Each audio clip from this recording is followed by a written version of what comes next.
Halo teman-teman, kali ini saya akan menceritakan pengalaman seorang kreator karaoke yang kena teguran hak cipta padahal konten original.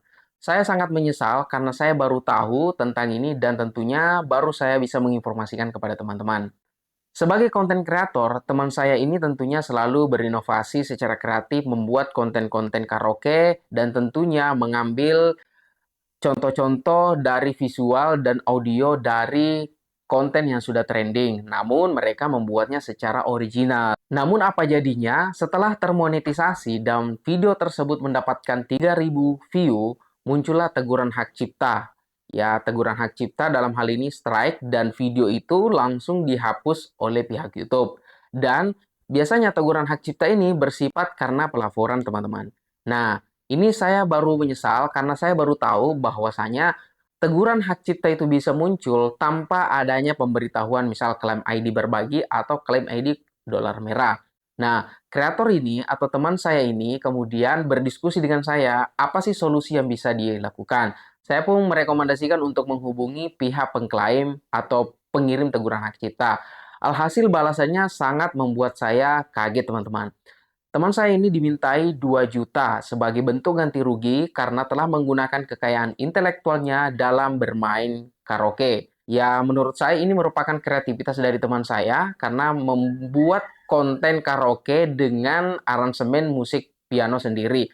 Memang sih ini tidak ada teguran hak cipta muncul, artinya tidak ada kecocokan. YouTube sendiri membacanya hal itu, tetapi pihak pengklaim ini atau pengirim teguran ini merasa dirugikan karena di bagian dari musik yang digunakan itu sangat mirip ya. Arti kata mirip-mirip ya seperti itu. Nah, saya kemudian berdiskusi panjang kembali, apakah keputusannya akan dibayar 2 juta atau tidak. Nah, jadi saya berikan edukasi. Jadi kalau seumpama satu channel yang sudah termonetisasi ataukah belum, kemudian terkena satu teguran hak cipta, dalam hal ini itu hanya bersifat peringatan, teman-teman. Apa dampaknya terhadap channel kita? Tidak ada sama sekali, soalnya ini masih peringatan.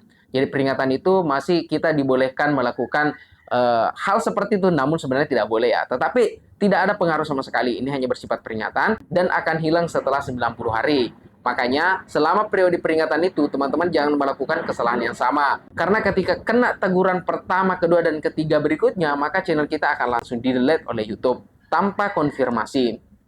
Nah, saya pun kemudian mengedukasi teman kreator ini bahwasanya ketika misalkan ingin membayar, silakan dibayar saja. Tetapi ketika tidak ingin, karena mungkin penghasilannya belum terlalu memadai, maka nggak ada masalah juga, karena itu akan hilang 90 hari ke depan. Nah, dia menyampaikan juga bahwasanya sangat disayangkan karena view-nya sudah 300 view ya, dan ini telah memberikan sumbangsi pendapatan. Ya, pendapatannya lebih dari 1 juta ya teman-teman ya. Dan tentunya juga ini mendongkrak dan memberikan rekomendasi terhadap subscriber dan view-view pada channelnya. Dan kemudian dia menawarkan, seandainya saja dia meminta 500.000, saya bisa memberikannya. Akan tetapi dia bermintanya 2 juta. Saya sangat menyesal kenapa saya baru tahu sekarang meski tidak terkena hak cipta, itu bisa dikena teguran ataukah strike. Saya sarankan kepada teman-teman sekalian yang ingin menggunakan musik, apakah dalam bentuk re-upload, apakah dalam bentuk cover, ataukah mengaransemen sendiri, tetap berhati-hati. Dan paling utama, tetap ada izin dari pemilik atau dalam hal ini publisher ya. Karena kenapa? Ketika tidak ada izin, dampak seperti ini bisa juga terjadi pada teman-teman sekalian. Nah, saya kemudian memberikan suatu tips agar teman-teman bisa lolos dari teguran hak cipta. Yang pertama, teman-teman boleh menggunakan konten atau lagu yang berlisensi Creative Commons. Biasa kan ada di YouTube lisensi Creative Commons.